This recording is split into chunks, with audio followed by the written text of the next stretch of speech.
જણાવશો કે આપનું નામ? મારું નામ મિલનભાઈ શુક્લા છે અને અમે દર વર્ષની જેમ આ વર્ષે પણ ભગવાન પરશુરામ દાદાનું આજે અહીં પંડાલ ખાતે પધરામણી કરી છે। આ વખતે જે કાશ્મીરમાં જે બનાવ બન્યો એના કારણેથી અમે વાતે ગાતે દાદાની પધરામણી કરતા એના બદલે અમે શાંતિથી અહીં પધરામણી કરી છે અને અમે અત્યારે અહીં જે મૃતક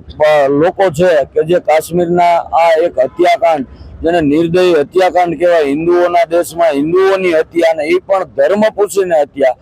એના આત્માને સદગતિ માટેથી અહીં અમારા બ્રાહ્મણો દ્વારા એમના મોક્ષાર્થે એક યજ્ઞનું પણ અમે આયોજન કરેલ છે અને અમે એવી લાગણી અને માંગણી વ્યક્ત કરીએ છીએ કે હવે બસ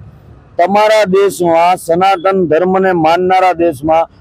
ઋષિ કશ્યપની ભૂમિ કાશ્મીરમાં જો ધર્મ પૂછીને તમારી હત્યાઓ થાય તો ભગવાન શ્રી કૃષ્ણએ કળિયુગના છેલ્લા અવતારમાં પણ એવું કીધું છે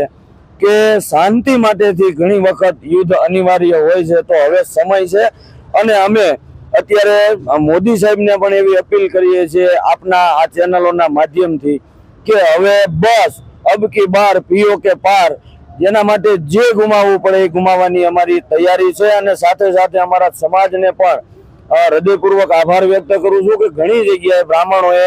કાર્યક્રમોને રદ કર્યા છે, પણ એમને હું આ વિડીયોથી એક સ્પષ્ટ સંદેશ આપવા માંગુ છું કે તમે ભગવાન પરશુરામ દાદાના વંશજો છો કે જેમણે 21 વખત